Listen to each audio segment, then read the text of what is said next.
So out of anything you could possibly do for your health, fasting and intermittent fasting are the most important things you can do. There's nothing else that even comes close in creating more health. Now, on the flip side, snacking and continued eating is the worst thing you can do for your health. So today I'm going to show you the basics of how to do intermittent fasting. Actually, it's not necessarily just for the beginners, it's for advanced people too, because I found that if you're running into a plateau or things aren't going as smooth, you need to go back to the basics. All right, let's get into the meat and potatoes of fasting. Well, we probably shouldn't talk about potatoes. How about the meat and cauliflower of fasting? What we're trying to do is we're trying to go from sugar burning to fat burning. A big confusion that a lot of people have when they're fasting is they think their body is starving. They think it's not eating. But in reality, your body is eating when it's not eating. It's finally eating its own fat.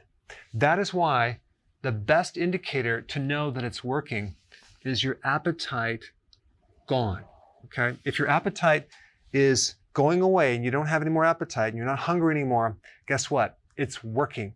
And it makes it a lot easier to stick to if you don't have an appetite. So the principle that I've talked about in other videos is you have to get healthy to lose weight, not lose weight to get healthy. That means that we're not necessarily focused on weight loss. Weight loss will come after you get healthy. But a better indicator for success is your ability to fast comfortably because you're not hungry. Like right now, it's 12 o'clock noon. I haven't eaten since yesterday at about 6:30. Am I hungry? I'm not hungry. I am absolutely not interested in any food at all. I don't want to eat anything right now. The first meal that I have will be roughly about 3:30 today. And even then, I could probably fast longer just because I've been doing it for a long time. But you want to get into a condition where the food is no longer controlling you. You're controlling your food. So many people are into this situation where the food is literally controlling their life and it's destroying their life. All right, so the first thing you need to do is skip breakfast, okay? Or start to push your breakfast further towards lunch, okay? So when you wake up in the morning, ask yourself, are you really hungry? Or are you just eating out of habit? Chances are you're not going to be hungry for breakfast. So don't eat. So the rule of thumb is don't eat if you're not hungry, okay? Now to help you not be hungry for breakfast, you have to make sure that you keep your carbs down for your lunch and your dinner, because if you have carbs in your lunch or your dinner, guess what? The next day, you're going to be hungry in the morning. But if you keep your carbs low, and I'm talking about roughly about maybe 20 grams, maybe 30 grams, then you're not going to be hungry in the morning. The other thing that you can do is you can also do the bulletproof coffee. You can add either butter to your coffee or MCT oil. Butter is very satisfying, and MCT oil will turn into ketones, so it's going to be a lot easier to go all the way up until your first meal at noon. So depending on if you drink coffee or not, if you don't drink coffee, just do a tablespoon of MCT oil. That's a type of extract from coconut oil that turns into ketones very, very fast. So the other thing you have to realize is that all these hormones are on rhythms or waves, okay? And the cortisol hormone peaks at 8 o'clock in the morning. So you may find that you're hungry in the morning because of a cortisol spike, but you're not really hungry. It's just a hormonal shift and a sensation that you get. So the next thing I'm going to recommend is if you have this minor hungry feeling, just ignore it. Ignore the hunger.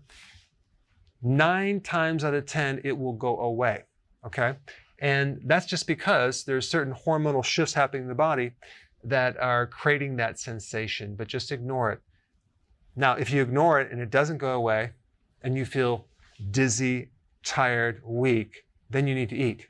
But you really need to be able to tell the difference between hunger and time to eat. But realize as you start doing this, it's going to get easier and you won't have any hunger in the morning unless you consume carbohydrates. All right, the next little thing I'm going to say is at this first meal, make sure you add some fat at the end of the meal. That can be pecans or olives or some nut butter. It could be peanut butter. It could be brie cheese. could be fatty meat, could be any of those. Why do you want to add fat? Because when you start doing intermittent fasting, you haven't adapted yet. And so you need the fat to help you go longer, to feel satisfied, so you can fast longer. Because the fasting itself and the combination of low carbs is really what's going to help you start to adapt to this new machine in your cells that's burning fat. So the same thing with dinner. You want to add fat at the end of the meal. Now, the next point I want to bring up is this whole thing about healthy keto. Okay, what is healthy keto? Well, healthy keto is not just going on a low carb, it's using quality foods that are higher in nutrients. Because the last thing you want to do is end up looking like a crackhead. And I'm being very sarcastic, but some people, when they lose weight, they sort of look very unhealthy. Their hair is dried out. They look older. We want you to look good as you do the ketogenic diet and look younger, okay? Have that healthy glow. So that's a combination of low carb, fasting, and just healthier ingredients. So there's such a thing as dirty keto, where you're not paying attention to the quality and you're eating at a fast food restaurant or fast food. And yeah, it's low carb because you're not eating the bun, but it's very, very low quality food. Don't recommend that. All right, so this first meal and second meal is called your eating window, okay? So let's just pretend your first meal is at noon and your second meal is at 6 o'clock. So that would be roughly a 6-hour eating window. Now, when you first start out, you could potentially eat during this window through here, okay? Have a snack if you want, but I would recommend or challenge you to not do that, because that way we get some fasting between these meals too, and that will help you. The snacking is the biggest killer for progress, because the snack stimulates insulin. Every time you eat, you stimulate this thing called insulin, and what we're trying to do is fix insulin resistance, which was created by a high level of insulin for a long period of time, which comes from constant eating and eating a lot of carbohydrates. Now, if you do a 6-hour eating window, that gives you an 18-hour fasting cycle. That's pretty good. If you could do 18 hours of fasting, you're going to see some amazing results, especially with your brain. You're going to grow new brain cells. And so your cognitive function, your focus, your memory, your ability to keep your attention, your creativity, all is going to improve, as well as your mood. You're going to be happier. If you were depressed, you're going to feel much, much better just because your brain is healing. Plus, your immune system is going to get stronger. You actually grow new immune stem cells in your bone marrow, which is really cool. Inflammation goes way down, and you start getting rejuvenated. You start healing faster. All sorts of amazing things happen. All right, so now here's another problem we need to resolve at night, okay?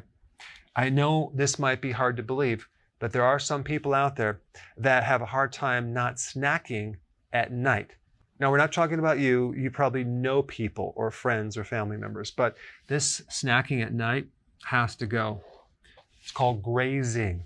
I was a professional snacker at night.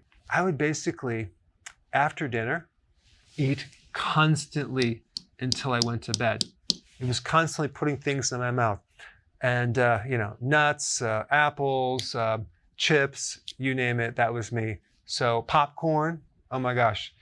And that's very, very bad. So we want to get rid of the snacking. How do we do it? Well, we use what's called self-discipline. We have to make sure we don't buy any snacks anymore, so they're not available to us. You want to stay busy, because if you're idle and just sitting there, maybe watching TV, it's going to be more difficult. But I really think that what's going to help you is this dinner, making sure that you have a very big dinner with this fat.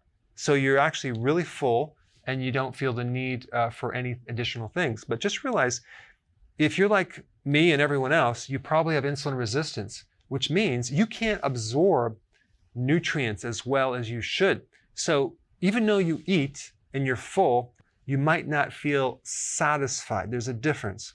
Feeling satisfied is going to happen once the insulin resistance goes away, and especially if you're eating a lot of nutrient-dense foods. There are some things that you can do that will also improve that 1 point. Apple cider vinegar, okay? Maybe a tablespoon in your water for dinner. Apple cider vinegar has acetic acid. The biggest benefit of acetic acid is to make insulin more sensitive to help your blood sugars. So it's going to actually help you reduce insulin. That's why it can help you lose weight, but it'll also help your appetite. It'll help actually insulin work better so you absorb more nutrients and you'll be less hungry. So apple cider vinegar in your water is really good. I would also, while you're at it, add some lemon to your water, lemon juice, okay? Maybe a teaspoon, maybe a half of a lemon, maybe a whole lemon. This way you can have things like vitamin C if it's fresh, or citric acid that can help reduce kidney stones and if you're at risk for gout, because sometimes when you're doing fasting, your uric acid goes up, which acts as an antioxidant, but it can flare up gout. So just add the lemon and apple cider vinegar in your water when you drink this for dinner. Another suggestion are these things called vegetables, okay? I highly recommend you consume more vegetables. And I'm talking about like a big salad. I will do my big salad either in the first meal or the second meal. Now, my meal is actually about right here. So I might eat at 3 and then at 6. So I have a very, very short eating window. It's hard for me to eat all the calories in one meal, so I spread it out within like maybe 3, maybe 4 hours. But that's just me. I just want to focus right now on not necessarily going beyond this 18 and 6, but let's say you're eating at 12 and 6. To make it easy, you can add a salad right here and a salad right here, or you can just have a very big salad. The salad that you eat should be eaten in the beginning of the meal. Why? Because if you eat the protein first, I have found that the chances of you eating that salad are going to be slim to none because you're now filled up with the protein. So I always recommend eat the salad first and then eat your protein and fat second. It seems to work, but again, that's just a minor point. Now, why do we need the salad? Well, it's going to give you more potassium and magnesium, which is going to help that insulin problem I talked about. Also, it's going to give you energy. Also, it's going to prevent cramping in your legs, and it's going to prevent keto fatigue, etc., etc. The fiber in the vegetables feeds the microbes, and that's what the microbes live on. So you're feeding your microbes, they get to eat something, and then what they do is they change it into a type of fat, which actually is really good for your blood sugars. So I found that if I don't consume large salads, that I don't feel quite right. In fact, it's harder to get into keto, and it's not going to go as smooth. Also, the vegetables are really good for your liver, and you're just going to feel cleaner if you do that. And you can switch it out. You can have just vegetables, okay, sometime, or just a salad other time. If you do the vegetables, you don't need the quantity. You don't need 10 cups of like broccoli, right? So you do smaller, maybe half the amount. And then for salad, because it's not as dense, you can have more of that. The salads, the apple cider vinegar, eating more fat at the end of the meal is going to help you avoid this snacking. Now, I want to just mention something about cholesterol because this question keeps coming up over and over and over and over again. What happens if my cholesterol goes up? It happens with a percentage of the population. Usually it goes down, but in some people it goes up, like my wife. And people are concerned. They go to the doctor and like, oh my gosh, my cholesterol is high because I'm eating all this fat. Well, if you really understand what's happening, it's not going to be that scary because when you burn fat, a certain portion of that fat is cholesterol. So it's composed of triglycerides, which you use for energy, but also cholesterol, which you don't use for energy. You don't burn cholesterol. So the cholesterol in the fat has to come out, has to go somewhere, right? I mean, the whole goal is to burn your fat reserve. So we have to get the cholesterol out somehow. So it has to go through this thing called the liver, okay? It comes to the liver. And if you don't have enough liver function or you don't have enough bile for some reason, let's say you don't have a gallbladder, or let's say you have a fatty liver and you're not producing enough bile, then you may have a little backup of cholesterol. So the more bile you have, the easier it is for your body to get rid of this excess cholesterol. But even the fact that your cholesterol is high and you don't have the bile to break it down or get rid of it as fast as you would like, realize if you went to do an advanced lipid profile test and you found that you have high LDL, there's a couple different types of LDL, and you're going to find that the high LDL that you have is the large particle size. It's not the small, dense type of LDL. So the small, dense type is the dangerous one. You're not going to find that. You're only going to find that if you're doing high carbs, okay? So I wouldn't worry about it, but if you are concerned, you can do the test and you can see for yourself. And I included a video of my own wife having high LDL, and I explained that thoroughly. Now, the other thing that I want to mention, which is the icing on the cake, or well, I probably shouldn't talk about cake, but when you do intermittent fasting and keto together, within 14 days, 50% of the fat in your liver is going to be gone. That is huge. That is exciting. As long as you don't eat that icing on the cake, of course. All right, a couple other things I want to show you about this fasting thing. Green tea, very, very, very awesome to drink through the day because green tea helps insulin resistance, okay? It'll allow you to fast longer. Now, there's other types of tea or herbs that are in tea that are also really good for blood sugars that will help reduce appetite, like green tea will, like cinnamon tea, using the herb Garcinia, ginseng, ginger are all really good to lower your appetite. So that's just an extra little tip. If you exercise, okay, I'm going to recommend you not do any type of pre-workout drink with a carbohydrate or even protein. I wouldn't recommend any post-drink or taking any amino acids while you're working out, before or after. Why? Because here you are, you just worked out and you created this amazing effect with growth hormone. And as soon as you start eating something, you basically kind of nullify a lot of those results, especially if it's carbohydrate and even if it's protein, okay? You're doing some protein powder. So realize as far as the nutrients around that exercise, especially amino acids, you're going to get enough amino acids from the meals, okay? So you don't have to worry about putting back these amino acids because really most of them tend to even just turn to sugar like the branch amino acids. So I wouldn't recommend eating around that exercise. Keep your fasting consistent, okay? The other point I want to bring up is supplements. When people fast, a lot of times they have symptoms like keto fatigue, keto flu, they might get cramps, they might have thyroid symptoms. All that means is that you're probably deficient in certain nutrients because the demand for certain nutrients go higher, and maybe you haven't been eating nutrient-dense foods for a while. So what you need to do is just make sure you just take B vitamins, natural ones. I recommend nutritional yeast and electrolytes. And I would recommend an electrolyte powder that also has trace minerals. I'll put a link down below of the one that I recommend.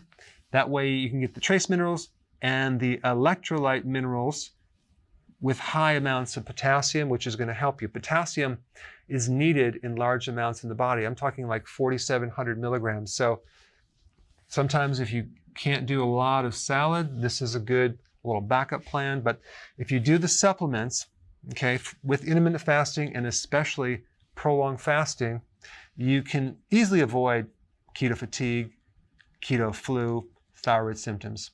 All right, so now let me just cover a couple mistakes that people make.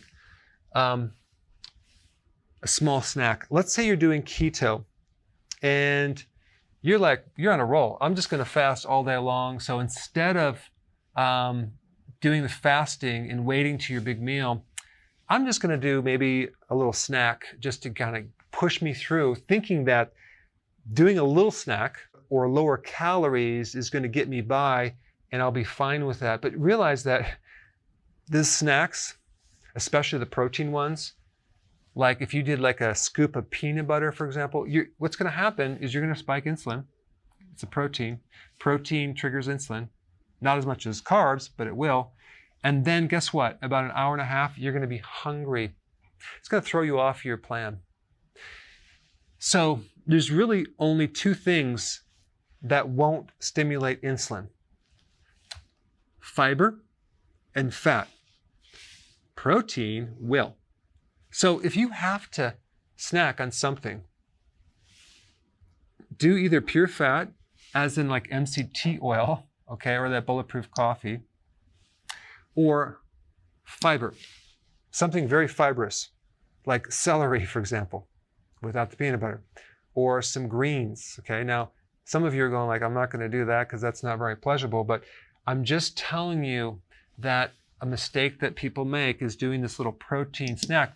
As I interview people and find out why it's not working, I find out I'm sort of doing keto with a couple little snacks through the day and that type of thing. So just realize that that's why your results are not going to be where you need to be them. I'm just bringing this up as a point. These small snacks are a killer, okay? Even if they're healthy. Okay, the next little thing that I want to bring up is that the awareness of a little bit of carb and what that does to the state of ketosis. If you're trying to lose weight, if you're trying to get into a really good fasting state, and you're going along, and let's say at night I'm just going to do a little wine. It's not many calories, whatever. Or let's say during the day you're going to do just like one piece of bread. What you have to realize is that a little bit of carb can block you as far as knocking you out of ketosis for a good amount of time. Half a glass of wine could knock you out of ketosis for 24 hours. A couple drinks on the weekend, that whole weekend, you're not going to be burning any fat, or you're not going to be in ketosis. Just realize that. I'm not telling you not to do it. I'm just the messenger giving you the information that if you do it, don't be surprised if the results are not what you want them to be, okay? Because sometimes people are just thinking of calories. They're not looking at the hormone effects of different types of food. All right, the next point I want to bring up is this idea that it's all going to happen really quick. Maybe you have a friend or a family member that does this and it happens really quick for them, but for you, it's not happening. I had a guy that did my program many years ago. I didn't really educate him that well. And he says, yeah, your program didn't work. I says, what do you mean? Yeah, I did it for 2 weeks and it didn't work. I says, what happened? Well, it did work for 2 weeks, but then I stopped doing it, but then it didn't keep working. I'm like, what? I said, this is not a short-term thing where it's just going to fix your weight problem. Now you can go back to your old plan. This is like a lifelong change, a new lifestyle process or habit that you need to do consistently for the rest of your life, okay? And that was something that I just needed to educate him on because of this point. The number of years that an average person has eaten poorly, and I'm including myself in this group, has been a long time, okay? We've developed this condition called insulin resistance. It's become very, very chronic, okay? It's a bad problem. And the time it takes to fix it is much greater than what you may think. The level of effort is going to be a lot more than what you think. So you want to give it time. You don't want to focus on just the weight. You want to focus on the appetite, energy, cognitive improvements, decreased inflammation. That means it's working because you're creating your health. So this is why you have to have patience. This is why we call you a patient. And this is why we have also a waiting room. Last point I want to bring up, this false piece of information that we've been told so many times, everything in moderation, just a little bit is fine, there's no bad food, just keep everything in balance. It's all about balance. No, that is not true. When you're trying to get healthy, you don't want to balance everything. There's things that are really important and there's things that are trivial, not very important at all. What I'm showing you here is the most important thing you can do for your health out of anything, and that is fasting. And I'm also showing you the food that you need to avoid the most, which is a carbohydrate, and the other foods that you can eat in higher amounts, like fat. And there is one food that you want to eat in moderation, and that's protein, right? So to get someone healthy, they're already in an out of balance state, okay? So to put more balance and just balance everything out and eat a little bit of everything is the worst advice that anyone can give you. So I've just given you the things that you should focus the most of your attention on when getting healthy. And now your next step is to learn on what to eat. And that's in this video right here. Check it out.